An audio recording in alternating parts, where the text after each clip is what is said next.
Lecture du livre Patriarches et prophètes d'Ellen White. Chapitre 10. La tour de Babel. Le déluge avait purifié la terre de sa corruption morale. Pour la repeupler, Dieu n'avait conservé qu'une seule famille, celle de Noé, à qui il avait déclaré « J'ai vu que tu es juste devant moi au milieu de cette génération ». Bientôt, cependant, on vit se développer chez les trois fils de Noé les mêmes tendances qui s'étaient partagées le monde avant le déluge. Sem, Cam et Japheth, les fondateurs de la nouvelle humanité, laissaient présager le caractère de leur postérité respective. Divinement inspiré, Noé prédit l'histoire des trois générations qui devaient naître de ses ancêtres. Parlant des descendants de Cham, qu'il désigne par le nom de son fils plutôt que par le sien, il dit « Maudit soit Canaan, il sera le serviteur de ses frères ». L'indécence de Cham prouvait que chez lui, la révérence filiale avait depuis longtemps disparu, et révélait l'impiété et la bassesse de son caractère. Ces tendances coupables passèrent chez Canaan, et sa postérité finit par appeler sur elle les jugements de Dieu. En revanche, le respect filial et l'obéissance au statut divin, manifestés par Sem et Japheth, auguraient un meilleur avenir pour leur postérité. Cet avenir fut annoncé en ces termes: « Béni soit l'Éternel, Dieu de Sem, et que Canaan soit son serviteur, que Dieu étende les possessions de Japheth, que celui-ci habite dans les tentes de Sem, et que Canaan soit son serviteur. » La lignée de Sem devait être celle du peuple héritier de l'alliance divine et ancêtre du Rédempteur promis. Jéhovah était le Dieu de Sem. De ce dernier devait descendre Abraham, le peuple d'Israël et Jésus-Christ. Heureux, dit le psalmiste, le peuple dont l'Éternel est le Dieu. Quant à Japheth, il devait habiter dans les tentes de Sem. Ses descendants auraient une large part des bienfaits de l'Évangile.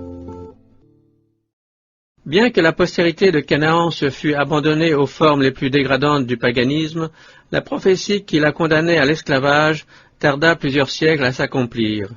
Dieu toléra son impiété et sa dépravation jusqu'à ce qu'elles eussent outrepassé les limites de la patience divine. Elle fut alors dépossédée de ses terres et réduite en servitude par les descendants de Sem et de Japheth. La prédiction de Noé n'était pas un sort arbitraire jeté sur ses fils. Elle ne déterminait nullement leur caractère et leur destinée. Elle révélait les conséquences du genre de vie qu'ils devaient respectivement choisir et du caractère qu'ils formeraient. Étant donné leur tendance, elle se bornait à exprimer le dessein de Dieu à leur égard et à l'égard de leur postérité. Généralement, les enfants héritent des dispositions de leurs parents et imitent leurs exemples. Les péchés de ceux-ci se reproduisent ainsi d'une génération à l'autre.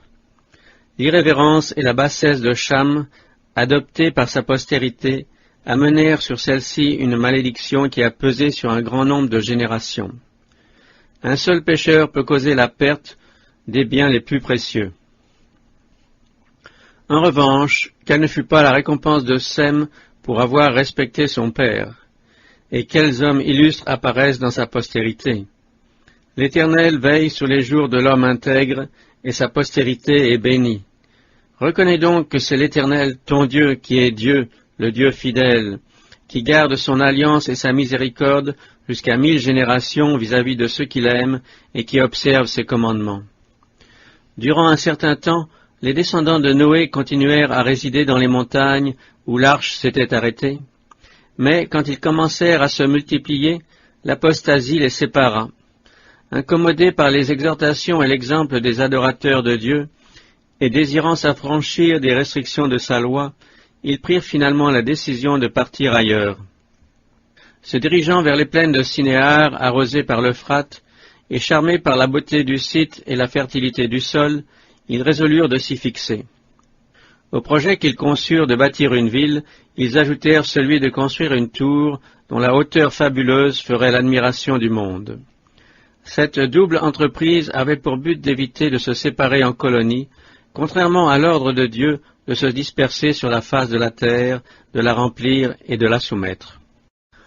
Les fondateurs de Babel entendaient se maintenir en une seule communauté et fonder une monarchie qui embrasserait un jour la terre tout entière. Leur cité deviendrait ainsi la métropole d'un empire universel.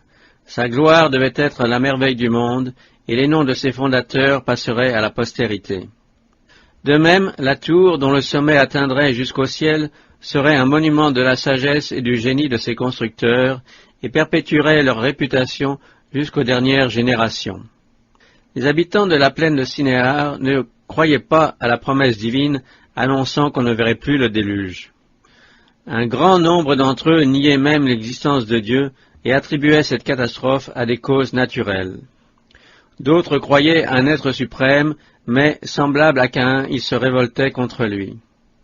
En donnant à cette construction une hauteur plus élevée que la limite atteinte par la récente catastrophe, ils pensaient se mettre à l'abri de tout danger. En outre, la grandeur de la tour allait leur permettre de monter jusqu'à la région des nuages, où ils espéraient découvrir les causes du cataclysme. En un mot, toute cette entreprise avait pour but de satisfaire l'orgueil de ses initiateurs et d'éteindre la connaissance de Dieu chez les générations futures. L'œuvre étant presque achevée, les constructeurs s'y réservèrent des demeures particulières. Des salles, magnifiquement meublées et décorées, étaient affectées aux idoles. On se réjouissait du succès de l'entreprise, et on glorifiait les dieux d'or et d'argent. Le maître du ciel et de la terre était méprisé.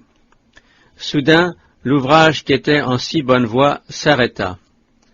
Que s'était-il passé? Des anges avaient été envoyés pour y mettre fin. La tour avait atteint une hauteur prodigieuse. Comme il était impossible aux ouvriers du sommet de communiquer avec ceux qui étaient à la base, on avait posté à divers endroits des hommes qui se transmettaient les demandes de matériaux ou d'autres messages. Or, pendant que ces messages passaient ainsi d'un poste à l'autre, leur langage fut confondu, de sorte que les matériaux commandés n'étaient pas ceux qu'il fallait, et que les ordres passés par la chaîne étaient, à l'arrivée, tout autres qu'au départ. La confusion et la stupeur furent générales. L'entente et la coopération n'étant plus possibles, le travail fut suspendu. Incapables de se rendre compte des étranges malentendus qui se produisaient, les constructeurs, hors d'eux-mêmes, se mirent à s'accabler de reproches. L'entreprise fut noyée dans la discorde et le sang. Pour marquer la désapprobation divine, la foudre tomba sur la partie supérieure de la tour et la précipita sur le sol. Alors on comprit qu'il y a dans le ciel un Dieu qui règne sur la terre. Jusqu'à ce moment-là, les hommes n'avaient parlé qu'une seule langue. Désormais, ceux qui comprenaient le même idiome s'unirent par groupes et s'en allèrent, les uns dans une direction, les autres dans une autre. Ainsi, l'Éternel les dispersa de là sur toute la terre. Et le dessein de Dieu fut atteint par le moyen même employé par les hommes pour en empêcher la réalisation. Mais à quel prix pour cette génération? Le plan divin voulait qu'en allant fonder des nations sur toute la surface de la terre, les hommes emportent avec eux la connaissance de sa volonté, afin que la lumière de la vérité passe, pure et claire, d'une génération à l'autre. Noé, le fidèle prédicateur de la justice, vécut 350 ans après le déluge, et Sem 500, période durant laquelle leurs descendants furent, parmi eux, instruits des exigences de Dieu et de ses voies envers leur père. En revanche, les hommes de Babel, peu désireux d'entendre les vérités qui leur étaient désagréables et de conserver la connaissance de Dieu, furent encore empêchés par la confusion des langues d'avoir accès à ceux qui auraient pu leur communiquer la lumière. Les bâtisseurs de Babel avaient murmuré contre Dieu. Au lieu de se souvenir avec gratitude de sa miséricorde envers Adam et son alliance de grâce avec Noé, ils s'étaient plaints de sa sévérité envers le couple primitif chassé de l'Éden et envers le monde antédiluvien détruit par le déluge. Or, tout en accusant Dieu d'être arbitraire et sévère, ils acceptèrent le joug de Satan, plus cruel encore que celui des tyrans. Pour couvrir de mépris le sacrifice sanglant préfigurant la mort du Sauveur et profitant des ténèbres dans lesquelles l'idolâtrie avait plongé l'humanité, l'ange rebelle poussa les hommes à contrefaire ces sacrifices et à immoler leurs propres enfants sur les autels de leur Dieu. Oubliant les attributs du Créateur, ils en vinrent à remplacer sa justice, sa puissance et son amour par l'oppression, la violence et une atroce inhumanité. Parmi les gens de Babel qui avaient décidé d'établir un gouvernement indépendant du Très-Haut, se trouvaient quelques hommes craignant Dieu qui, trompés sur les intentions des impies, avaient été entraînés dans leur entreprise. Par égard pour eux, et afin de donner aux meneurs le temps de révéler leur vrai caractère, le Seigneur avait tardé à exécuter ses jugements. Reconnaissant leur erreur, ces fils de Dieu s'efforcèrent de détourner les apostats de leurs projets, mais ils se heurtèrent à une volonté inébranlable de défier le Dieu du ciel. Si l'œuvre de ces derniers n'avait été mise en échec, si leur confédération visant à l'organisation d'un empire où l'on n'aurait fait à Dieu ni place ni honneur n'avait été dissoute, l'humanité aurait été démoralisée dès son enfance. Un pouvoir redoutable eût extirpé la paix, le bonheur et la sécurité de dessus la terre. Au divin statut, saint, juste et bon, les hommes auraient substitué l'égoïsme et la cruauté. Mais ceux qui craignaient Dieu l'avaient supplié d'intervenir, et l'Éternel était descendu pour voir la ville et la tour qu'avaient bâtie les fils des hommes. Par pitié pour le monde, il avait confondu leur langage et mis fin à leur aventure en abattant le monument de leur insolence. Dieu supporte longtemps la perversité des hommes. Il leur donne le temps de se convertir, tout en prenant note de leur plan pour résister à sa loi.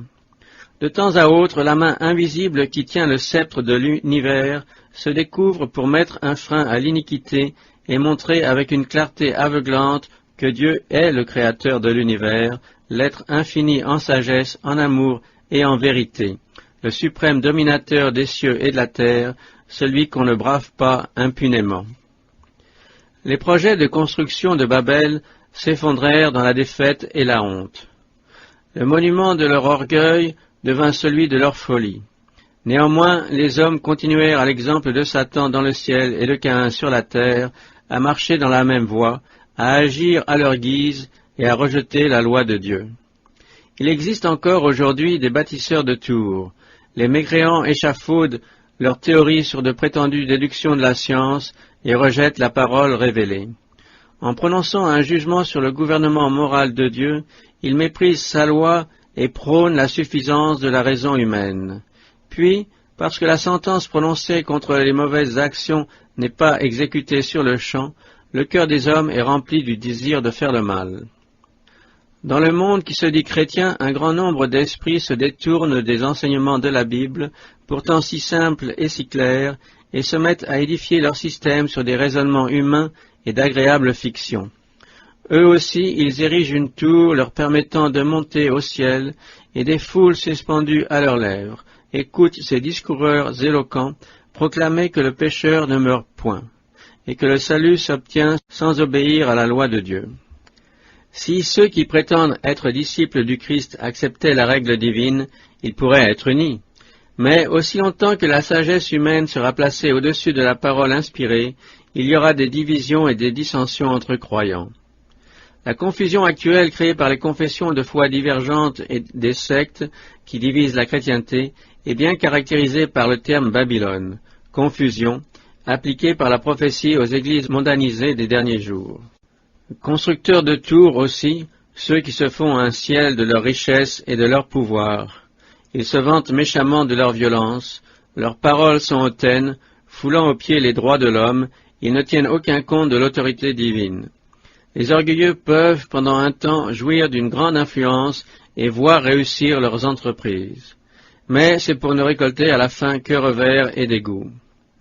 Le temps des règlements de compte est à la porte. Le Très-Haut va bientôt descendre pour voir ce que les hommes ont édifié.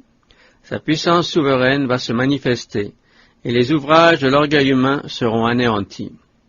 L'Éternel regarde du haut des cieux, il voit tous les enfants des hommes, du lieu de sa demeure il observe tous les habitants de la terre. L'Éternel déjoue les desseins des nations, il anéantit les projets des peuples. Mais les desseins de l'Éternel subsisteront à perpétuité, les projets de son cœur durent d'âge en âge.